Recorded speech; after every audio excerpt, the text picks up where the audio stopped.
This week on MS Refresh, Microsoft MVP Chris Kent joins us to talk about the Microsoft Lists PnP Formatting Samples project. Plus, Microsoft has released an Access migration to Power Apps tool, finally putting to bed the idea that Access is anything but the past. All that and more. This is the MS Refresh Show.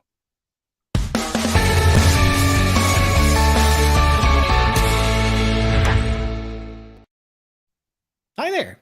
Welcome to the Matt and Sean 365 Refresh Show. This is the episode for the work week of May 16th. What episode is this, Matt? Number 60, 60. 60, but doesn't look a day over 30. From the West Coast, I'm Sean Bugler. And from the East Coast, my name is Matt Wade. How's your world, Matt? Oh, it's good. It's busy. I just got back from Florida. I was there with some of my Jump 365 partners and took a couple of them. They're from Europe to Kennedy Space Center, which was Fun. A pretty cool experience. Yeah, definitely. I was just reading, I heard that the Kennedy Space Center is doing new and improved behind the scenes tours. Is that why you guys went down there, or was that just, did you do that? Just a good opportunity for, that's a good Florida thing to do, but the tour was good. It wasn't actually as, it is, like we did an airboat across the Everglades, saw the alligator, stuff like that, but Kennedy Space Center is probably the key one. But the bus tour they have that goes around like the property is not actually as thorough as it was before the pandemic. And I don't think it's pandemic related. I think it's because now SpaceX and Blue Origin are actually doing real work compared to like 3 years ago, they weren't. So they would actually bring you around and look at the different launch pads. Like that's where Apollo 11 took off and that's where Apollo 13 took off. And they don't do that anymore. And I think it's because of that. That makes sense. So that's kind of a bummer, but at the same time, I mean, of course, interesting that the space program is active. Yeah, seriously active. They need to, I thought NASA was really good at, branding and advertising. And I didn't realize that they were so far along in the Artemis project. So theoretically they want to go to the moon by 2025. And it's, they've been really bad at marketing that. That's Well, Matt, we've got some interesting stuff in the news this week. Of course, we've got a special guest with us, Chris Kent, that we'll be bringing on in just a brief moment here. But there was something you wanted to talk about that just hit kind of the Microsoft sphere over the last week or two. Do you want to tell us about it? Yeah, I am incredibly excited about this. So there is going to be a migration tool to bring Microsoft Access databases into Power Apps and Dataverse, which is pretty notable if you ask me. It's kind of adds one more nail to the coffin that is Microsoft Access. And it's pretty interesting kind of going through what's the options are going to be here. It's going to be built in. Of course, Dataverse is a money-making potential cash cow for Microsoft, so you're going to have to pay for these things, but they are going to support Dataverse for Teams, which right now is free if you use it just in Teams. So it'll be interesting to see what people do with this. I think this is excellent because if we can kill every single Access database that gets killed is a step in progress for humanity. I'm pretty sure the saying is for every Access database that gets killed, Microsoft PM makes their bonus. There you go. I like that. Yes. So much for angels and wings. I'm noticing that there's not a Access to Microsoft Lists pipeline. Did you notice that? Very obvious omission there. That's disappointing. I think it just comes down to the fact that a lot of the databases in Access out there are probably going to be relational, and you can't really do that with lists, I don't think. So you bite your tongue. I'm just saying. I think there's an assumption that the people that are going to dive into Access are complex enough that they're not going to tolerate list-based solutions. So I guess we'll see what happens. Yeah, but no, I mean, this is big news nonetheless. I remember I used to teach a 4-day Access boot camp, and it was all just kind of wasted knowledge at this point. But now I know that I can go pull up Access, whip up a quick database, and port it straight over to Dataverse where I don't know what I'm doing. This is a really great way to bootstrap myself into Dataverse. There you go. Force yourself into it. That's excellent. I love it. So if I remember correctly, this is in preview. They're currently accepting people to like test it out, but it's not in general availability yet, or is it? So no, this is with GA this feature. There's some, I think you had to be in, I forget what it's called. Their version of the Office preview, the preview program, what have you. Yeah. And then I think it might be right in the middle there. There was something about talking to the admin. There's something that can be potentially enabled. But regardless, we'll drop a link to this blog post in the show notes super exciting stuff. Take that, person in my office who thinks that Access is still being maintained. You only have one? Wow. Can we switch? And then looks like Jamie jumped in there. Thanks, Jamie. Access to the Power Apps is in GA. Well, that's perfect. Impressive. We want it. We want it. And of course, Adam jumps in and says, no info path to Forms Migrator, though? Disappointing. Yeah, I agree. That is a bad. There's so many opportunities with this stuff, but yeah. Well, I appreciate you sharing that. The thing that I wanted to share here as the non MVP of the two of us, there was an interesting leak this morning from Walking Cat on Twitter, talking about talking about a new app that's potentially on the horizon for Microsoft 365 called Microsoft Designer. So there's a couple of screenshots here. There was some instructions on how to access it, although it does seem like the drawbridge has lifted. So we'll have to wait until this actually gets announced, maybe at build. But it's interesting. So for those of you who are familiar with Canva, which is a web-based kind of user-friendly design service, that's kind of what it seems like they're aiming at here. So you've got pre-designed templates. They'll have suggestions for you. Now, of course, it's no coincidence the name Microsoft Designer, kind of in line with what we saw in PowerPoint with PowerPoint Designer. Originally, what was it? Smart Ideas or something like that, Design Ideas. And of course, Microsoft Word Online, which has the Designer tool as well. And the idea here is, again, that you're going to be able to tap into some really user-friendly, I would imagine, PowerPoint-esque tools that'll let you make simple designs. So a couple of different things here. I'll go ahead and just kind of flick through a couple of screenshots here. I'm really excited about this because I pay the whatever it is, $13 a month for Canva. And I'm a huge advocate of Canva because it's not about being a good graphic designer, but it is about having access to good, simple design tools. I use this stuff a lot for designing content for our internal SharePoint sites. So I'm really excited about this. We'll drop a link to the tweet thread talking about this in the show notes here. But yeah, no word as to when this is going to go live, but I will say, and this is revealed in a thread further out, that the Twitter handle Microsoft Designer already exists and is followed by everybody's favorite Mary Jo Foley, rather. So, you know, what more of a cosign do you need that this is on the horizon? Yeah, that's what I've got here. What do you think, Matt? Is this going to be? Actually, I'm not going to make you opine about this. We'll leave that there. This is the first time I'm hearing about it. I never heard word one on it, so if it's coming, I welcome it because having something built in to do this kind of stuff would be amazing within the M365 ecosystem. Definitely. More to come as we learn more. Matt, exactly. We have such a special guest with us here today. We had such a fun time with our first guest. We had such a great response that we thought, let's push the ball forward. Let's bring in somebody else who's investing in the community, who's giving their all. Why don't you tell us about who we've got here today? I will. And if you want to set up the videos, that would be great. So this is my pleasure to introduce Chris Kent, who is a Microsoft Office Development MVP and the O365 Practice Lead for DMI. He is a frequent contributor to the Microsoft 365 platform community, PnP, you may know it as, and a member of the PnP Core Team, where he is especially focused on list formatting and the SharePoint Framework. He is passionate about mapping technology to real-world solutions. Can just love that very much. So Chris, welcome to the show. All right. Hi, guys, everybody. Nice to see you. You too. Chris, how are you? Doing great. So we really appreciate you joining us for the show here. It's it's a tough act to follow following David Warner, but we thought no better person than Chris Kent. And we appreciate you taking us up on that. Yeah. Oh, what's David Warner got? He's an incredibly nice guy, super talented, radio voice. The worst. He does have that radio voice. Really good things. So never mind. Yeah. So yeah. David's awesome. All right. So Chris, first thing I was kind of curious about is what is your job being? Yeah, my job. So I'm a consultant. So there you go. And part of that is I work with Bo Cameron and Don Kirkham, who are both active members of the community.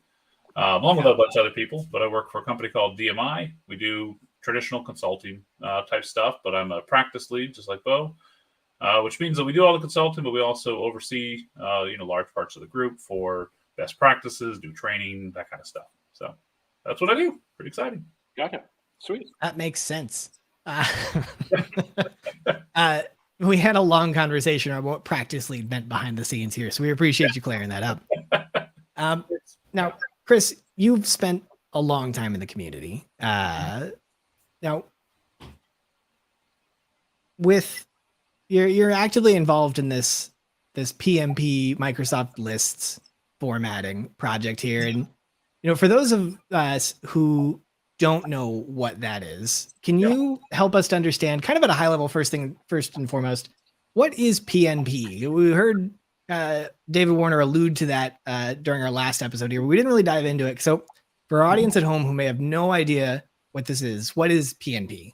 Yeah, so PnP stands for Patterns and Practices, but it's actually not the name of the group anymore. So we're still known as PnP for a lot of things. A lot of the tooling is named PnP. So you'll see things like PnP JS, you'll see PnP PowerShell, PnP Core, all sorts of things have that PnP name in it. And if you search for PnP, you're going to find all the right stuff. The official name, though, now is the Microsoft 365 Platform Community.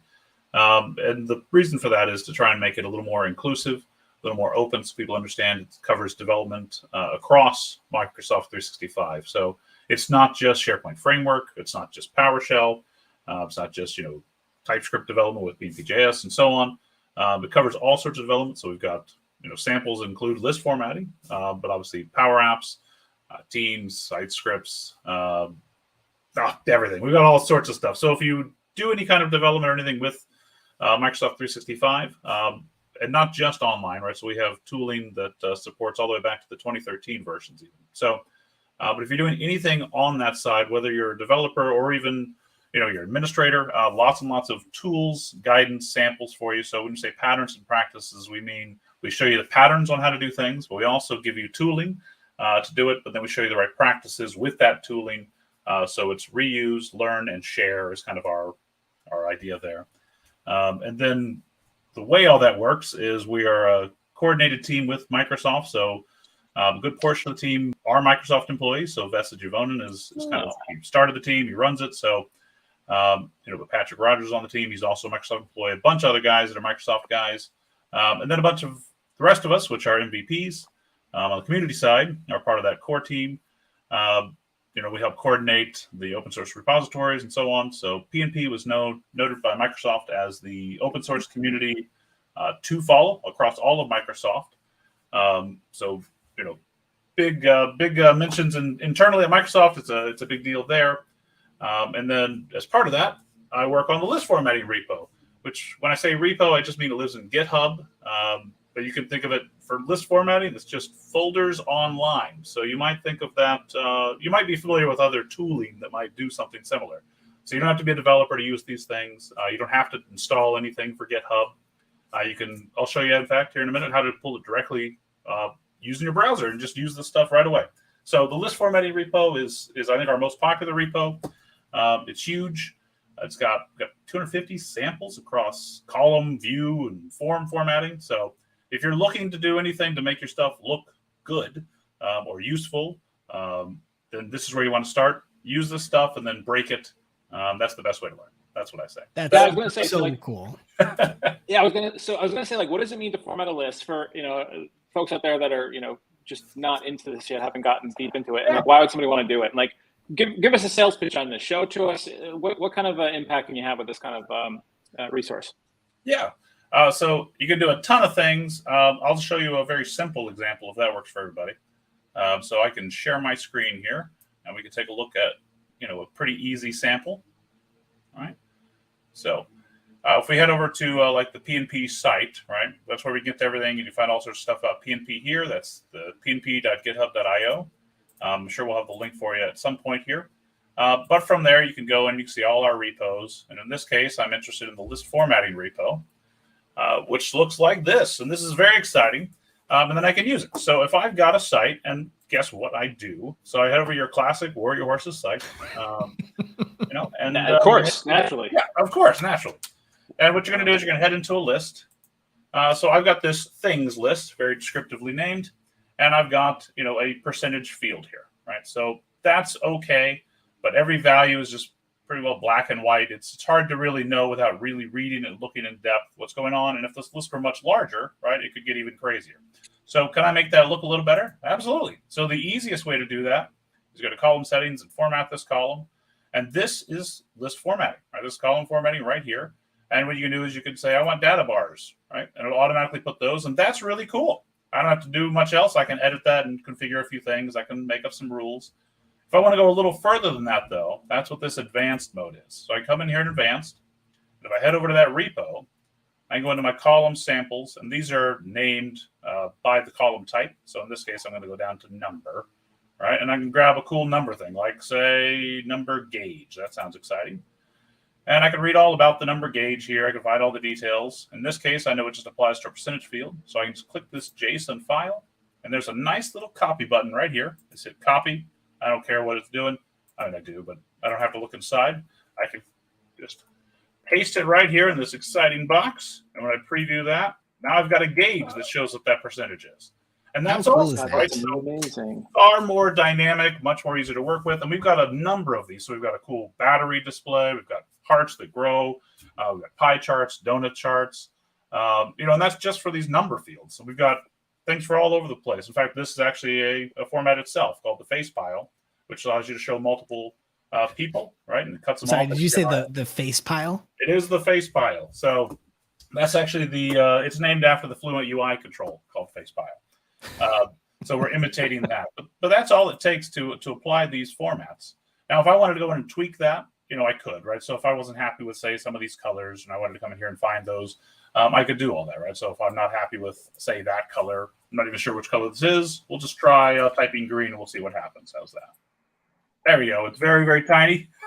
It's a very tiny piece of green. But the idea that, I copy these, I can then tweak them as I need, and I don't have to write all that from scratch is awesome. Okay? That was really cool. We appreciate you sharing that. Yeah. We lost your face, but that's okay. That's really cool. I appreciate you sharing that. Okay. So Matt, you had a question that you had asked behind the scenes that I wasn't familiar with. Do you want to take this? I'll check with you, Chris. Oh, he's back. There he is. I'm back. There you are. Go for it. So I was curious about where did this come from, and who were the major drivers, and how did you get involved? I don't know. How do you guys collaborate on this? It's not your full-time job, I presume. Yeah. You are a revenue generating resource at your company, and then I was surprised. I didn't realize that this was fully Microsoft supported. Some of these things are not, or they'll say we'll bless you, but that's about it. So what's the history behind this, and how did you get involved? Well, and I should say it is not fully Microsoft supported. It is Microsoft blessed, we could say. And all of the official wording for that is, of course, in the repos if you want to look all that up. Sure. The idea is use the sample. You break the sample, well, that's on you, right? You can't contact support for sample help. But I say all that, and right on the sample repo, you can submit a question or an issue, and we will get back to you and help you with it. So it's not officially supported by Microsoft, but by the community instead, which, of course, includes several members of Microsoft, including the development team. So all that to say, yes, it's sort of supported. How did I get involved in this? So funny story. I was involved in SharePoint Framework. Very excited about SharePoint Framework. I wanted to win a contest. They wanted you to develop something for Office 365. So I submitted, I put together what called the column formatter web part, which was a web part in 2017. So November 2017, column formatting came out. And that December, I came up with a web part that allowed you to make column formats using visual wizards and interfaces, somewhat similar to what they have now with the design mode. And that's how I got started with it. And then we had these, samples we started to put together. And because I have this tool I wrote I had a ton of samples I built, so I just put them all in there. And that's how I began working with PnP directly to manage these samples and just put them together and put them on there. And as part of that, we also do about every 2 weeks, a little less so this year, but the past, I'd say 2 or 3 years, we've done every 2 weeks on a call. We do live demos, about a 15-minute demo of list formatting, and I do those every 2 weeks. So all of those samples end up here. We got them all on the YouTube channel. So that's just kind of how I got involved. In my day job, I actually don't do a ton of list formatting. So I do mostly SPFX and Power Apps and all that kind of stuff. But list formatting is not something you do as your job. List formatting is a nice integration piece that really plays nicely with all these other things. So if you're a Power Apps developer, right, create a button that launches you into Power Apps. In fact, take the sample that does that and then customize it, right? If you're a Power Automate developer, we've got formats that will then launch the correct flow, right? Instead of having them select an item, select which flow it's supposed to run, and so on, and then it says run flow, and they don't know what that means. You can provide an in-context button that shows them exactly the flows to run. When they click that, the panel will actually, you can customize the panel to not say run flow. You could say start approval or, send to Canva or whatever else you're using, right? And so it really helps for all of those things. To bring all of that in with the excitement of the form formatting, you can go even further now. So there you go. It's very exciting. No, absolutely. Yeah. I mean, how could you not be excited? And also, why did you have to blow up my spot and say this can't be a full-time job? I've been trying to sell us on myself. Thanks, Chris. So Jamie asked an interesting question that I'm going to build on here. Of course, you answered this somewhat. Do I still need to know JSON to customize lists? We saw that you don't need to, that there is a UI component to it, that you can leverage JSON to enhance that experience or build your own if you'd like to. But the question I want to ask is, when list formatting first became available, it was entirely dependent on a user's ability to leverage JSON. Today, it's of course matured, as we saw, and Microsoft affords the user the ability to apply some basic formatting with UI-based options. Mm-hmm. Where do you see what you're doing and the greater team's role in how that continues to evolve? Do you see highlighting samples and the popularity of samples potentially to be what maybe presses Microsoft to focus on different UI affordances? Or are these two completely separate things that you don't think about? No, I think so. I don't work for Microsoft. I can't necessarily speak for them, but from what I can see from the outside, it seems like they'd always had the plans to bring these design mode wizards in place. I think that was always the intent, but the idea was, let's get this out there as soon as we can, make it useful, see how people are using it so we know how to invest a little further with that design mode wizards or whatever else we're doing. So I will say that, I think the wizards are still pretty limited in what you can do, but they are definitely getting there, and I think we're going to see a lot more with those. They've got a design card wizard. There's some other things coming down the pike, but still, if you want to do some of the really, really cool stuff, you're going to want to do JSON. Do you need to know the JSON? No. Start with the sample and tweak it, right? Or start with HTML. In fact, we have a tool for that, which I could show you as well. So you mentioned that in the pre-show. Can you? Yeah, please. I would love to see that. So you can leverage HTML to actually create some of the list formatting. Sure can. So if we head over back to our list formatting site, we can head over here to our kind of documentation site, which has lots of things in it, including this tools section where you'll find the HTML to formatter. And with that, in fact, I've got another window with that open. So let's go ahead and grab that one just so we can grab that. Apologize, right here. So if we were in our HTML to formatter, I'm just going to click that so I can paste some HTML I have. There's some right there. Okay. The idea is here I could take some HTML, right? So I've got a div, a couple of spans. I don't want to go crazy here. I could paste some CSS as well. So if you've got a designer that's already put these things together, or maybe you're taking something you've already put together and you want to kind of bring it over here, or this is just how your mind works, you can hit this run button and this will generate that JSON for you, right? Which is really, JSON is just a way to generate the HTML structure in the end, but using a very specific kind of whitelisted format that Microsoft's put together. So you can use this to make some really advanced formats just from HTML without really having to understand the JSON. but it's also a great way to learn how to understand the JSON, because the JSON seems scary at first, but in reality, it's just text with name value pairs. So once you learn kind of the basic format, you put some squigglies, you put some double quotes, and so on. It's not near as daunting as it might seem at first. I highly recommend starting with those design mode wizards, then switch to advanced mode. Microsoft will have generated the JSON for you. Then you can swap things out. You can see what you want to add, right? One of the things I do a lot is I love the choice columns that they come with formatting by default out of the box. You get those nice pills. But one of the things that I often find, in fact, you can see this over here on my recruitment tracker,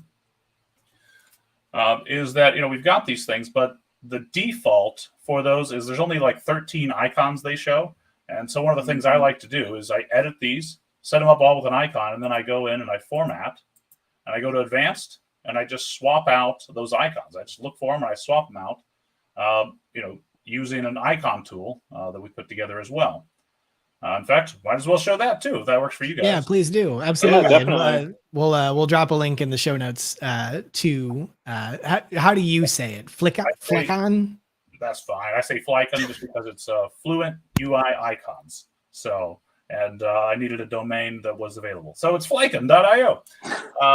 There you go. And the idea here is that there are like 2,000 plus icons. There's a ton of them. They're awesome, but they are very, very poorly named. And so they can be preach, dude. They are so annoying to find anything. I could never find the mortarboard, and I had to find it today. It's under education, not school, not graduate, not mortarboard, but like that's the one. Yeah, they got a few of these. But if you needed say dog, right? If you can search for dog here, but if you search it anywhere else, right? The name for these is Fang Body.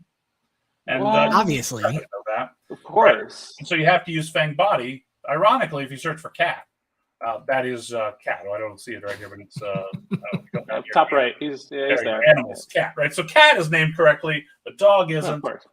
So use this tool. What I do with that is I grab the icon, I just copy the name out, and then I can find wherever those icon names are, right? So we'll just come down. I did not know that. I am going to take this to work tomorrow. So you can say, if you hit Control F, this is actually a little VS Code. This is a Monaco editor in here. So you can actually hit Control F and you get the find and replace. So I didn't know that either. Very helpful to do, if you know the icon names you've used, right? So in this case, we're saying defect solid is apparently an icon. I want to swap that out to cat. I can preview that. And one of these has become cat. There we go. Mindless grunt over here. This is great. I love this. Are you trying to get our audience upset with us? Here, right? Like, what is the rest of this doing? We could guess through it. But the idea here is use the design mode wizard, get it to close to where you want, and then you can jump into the JSON and start tweaking with some of these other tools. Okay. So let me toot your horn a little bit here, because I am the person that does see this code and considers it terrifying, right? So not out of the box to me means bad, except for this is actually something you can run with, and it's reasonably easy. I cannot generate this crap, but I can take what's out there and I can tweak it, and that's what I absolutely love about this project. And I will say, I didn't even realize how your column formatting things worked until you just showed them, because I've always been looking at the view stuff. And the views are super, super cool, because if you go through the list of different view options that you guys have, which is essentially, I have a bunch of data in a table, right? And I want to make it look different or prettier. And some of them are really, really cool. Like I use this one, this resource catalog a lot, where I can have my title, I can have some icons, and I just tweak it and make it what I need it to be. And it's beautiful, dude. Like I cannot give you guys enough credit. And then some of these other ones, like this is an interactive timeline, like clickable kind of thing. And like people love this stuff. So they eat this up where I work. I push this out to the people that are, you kind of have to have a curious mind, right? You want to make something look different or not be, having to scroll 9 miles left and right on a list. But once I started showing people this, it's like, this is one of those things that actually brings people into the cloud, especially if they're used to on-prem stuff. And I can't thank you enough. And of course, now I've learned stuff. We only had you on here so I could walk away with something tomorrow for Fun fact, Curious Mind is the name of my podcast that I do on the side. There you go. You know, I used to think Jason was pretty scary too, but I think that the modern movies of them are overproduced. That's right. I'm less scared now. Oh, excellent. Let's see. So I think we had a couple other things we wanted to. Oh, so one, how do you guys come up with the ideas and like the different samples that you put together? And then can somebody request something? Like maybe they have an idea of a layout or design. Like how does that work? Yeah, they absolutely can. So a lot of times, and I apologize, I don't know if my camera's just totally busted here or what, but No worries. It's a pretty. You're We hear you stoic. fine. We know you're smiling and engaged. there we go. We'll just switch to that for now. How's that? That's fair. Yeah. So one of the ideas is, how do we come up with ideas? So one of the things is I look for, what do we not have a sample on? And then I specifically try and find samples that illustrate that, because again, I've got to come up with something every 2 weeks, right? To demo. So that's part of how I come up with samples, but I'm by far, from the only contributor here, right? So there are, we've got hundreds of contributors doing this stuff. And a lot of them are just taking what they had to build at work, right? So they had to build something at work, and they're like, you know what? I bet other people could use this. You know what? I needed a pie chart. Probably someone else does. So they put it out there, right? And that's awesome. And we've got people building full-on applications with list formatting, right? So they're putting together pages with the list web parts. They're interacting, doing some really impressive stuff. And we're not deploying code. We're not requiring administrative privileges, right? The nice thing about this is you just need design level permissions on a list to apply format, which is also one of the reasons you might want to go with say a SharePoint Framework package, right? If you really want to make sure no one's changing that, then maybe you want to go for that full route, right? So it's one way or the other, but that's kind of how we get some of the ideas. But a lot of the ideas are just, I'm in the shower, I'm sitting somewhere, and I was like, oh, that'd be fun to make. I wonder if we could do it, right? For instance, I came up with a heat map sample recently that will show, it'll highlight certain states based on list items. And I was just wondering, like, I wonder if we could, and turns out you can, right? So, but this is, if you're looking to get involved in open source development, this is by far the easiest of all the different ways Microsoft has to get involved in open source development. Besides typo fixes, come over here to the list formatting repo and make a couple samples and get them in there, and then you'll be a contributor and you get a big raise at work or whatever it is, right? So that actually that brings up a great question, which is, how does someone contribute? How somebody's watching right now and they think that what you're talking about is so cool, but they don't just want to use it at work and get that big raise. They want to help push the ball forward so that other people also get that big raise.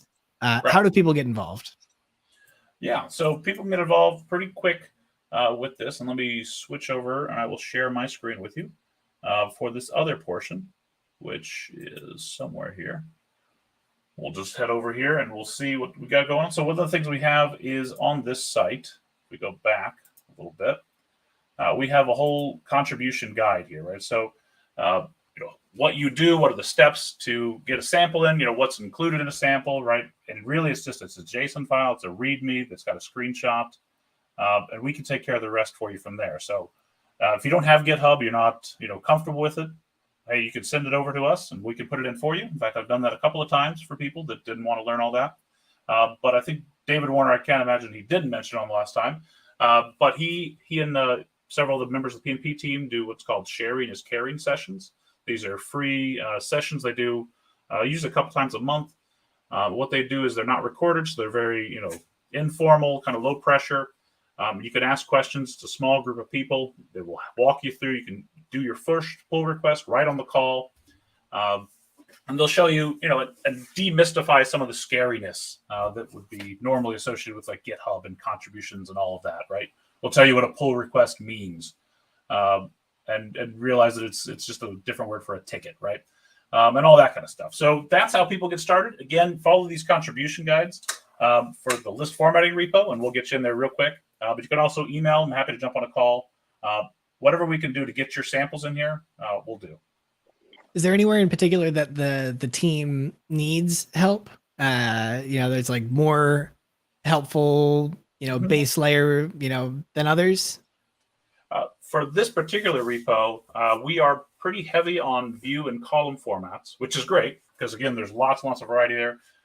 We're actually fairly light on form formats, which, I mean, that's fairly new, right? So this is form headers, form footers, but also if you're trying to do something specific with the body and the layout. We've got some pretty exciting form headers and form footers.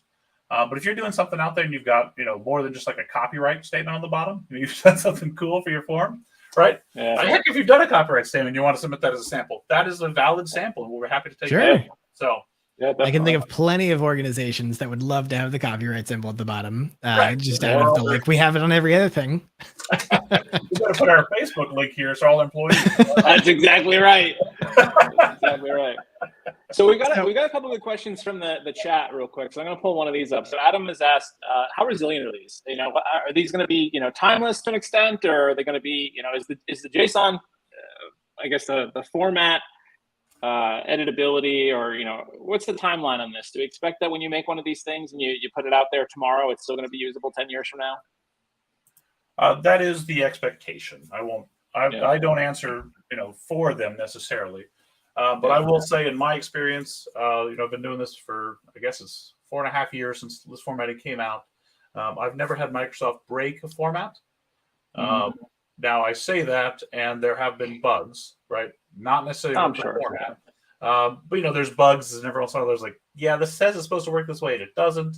But I've been very surprised. I work in a lot of different areas, and I will say the track record in the list formatting is significantly better than some of these other areas.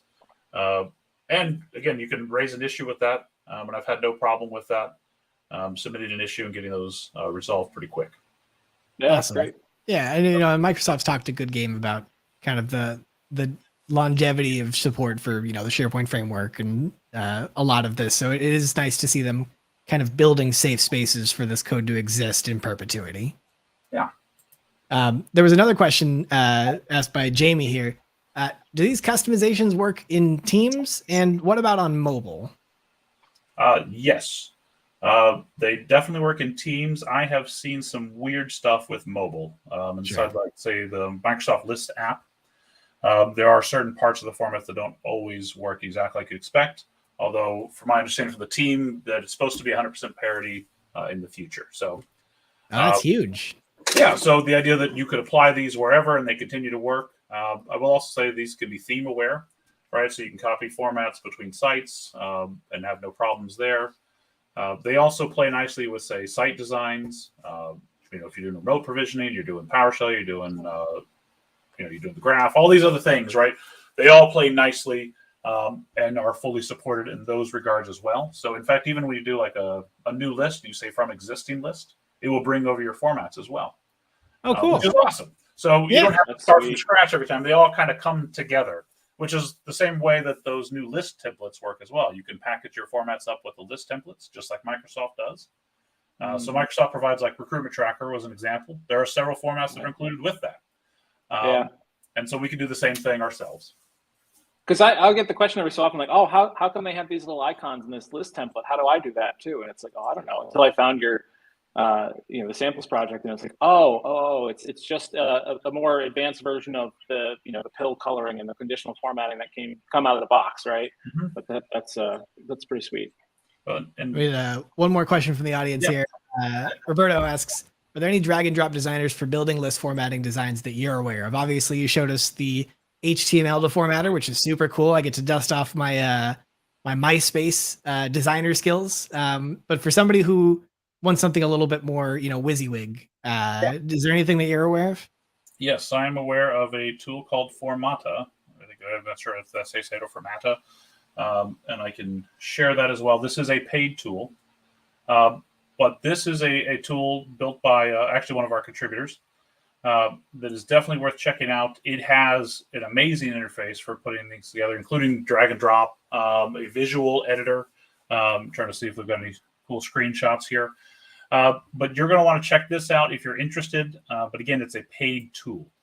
But it's definitely worth trying out the free trial on it. But it's all drag and drop, completely visual. It's very, very, very cool. Okay. I did not expect there to be an answer to that question, so thank you. No, I didn't either, actually. That's fascinating. So, we're at the tail end of it here. Matt, why don't you close us out here? Yeah. So, Chris, I'd like to ask everybody that comes on here, what excites you about what you do? Yeah, I get excited about making things easier for developers.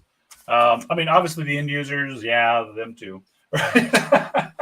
No, I'm all for the end users, and that's why I want to build cool formats. I want to build tools like Flycon and so on. Those are end user tools, but I'm also very interested in the information worker and the developer both, right?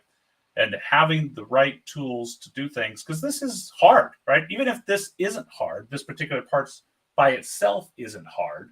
It's one of 1,000 things you need to know to be a successful 365 information worker or developer, right?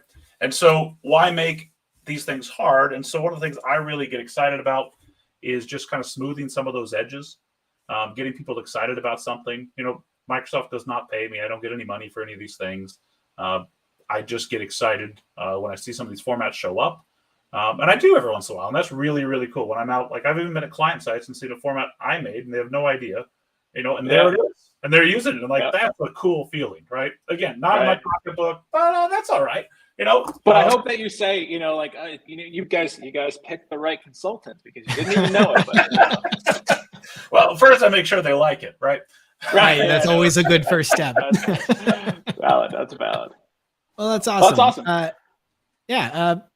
Chris, thank you so much for being with us here. Truly and honestly, Microsoft Office Development MVP, O365 Practice Lead for DMI. Chris Kent, thank you for joining us. Thank you both very much. It was a real pleasure. Well, that was something. Yeah, that was great. So I'm going to say real quick, for anybody, if you're at a tech conference and Chris is speaking, go up and say hi. He is hilarious and awesome in person. And yes, he can probably still hear me, but and I'm not just sucking up to him so that he'll do extra work for me on the side for when I run into issues, but he really is a pleasure to hang out with. So it's not just a technical thing that he is delivering here. He is a great guy as well. I enjoyed that. I learned more than, not that I don't expect to learn something from our guests, but I learned more than I came in expecting to. Yeah, same. I'm very excited right now. I'm like geeking out in my head. Same concept of the shower ideas. I'm going to have plenty tomorrow morning, I'm sure, when I go back to work. So it's going to be great. But cool beans. All right, Sean. Well, I think that about does it. Thank you, everybody, so much for watching. As always, a like and subscribe is much appreciated. Leave a comment below to continue that discussion. We are going to be off next week, and then we are going to, the week after that is Memorial Day here in the United States, so we will not be on for that. But starting in June, just a friendly reminder, we will be following this new topic schedule. So we'll be covering the roadmap the first week of the month. Then we'll be covering Teams specifically the second week. We'll be doing a guest interview like we did today, the third week. And then Sean will be aiming for a Power Platform showcase that fourth week. No pressure, Sean Bugler. None at all. If nothing else, I'll just showcase that slick access to Power Apps pipeline. Oh yeah, do it. Yeah. That's a great one, actually. If you have a real use case to show that off, I think that'd be great for people to see. Again, no pressure. No pressure. Well, Matt, it's good to see you. And thanks again. And for the rest of you, next week, we'll see you at the start of the month. Exactly.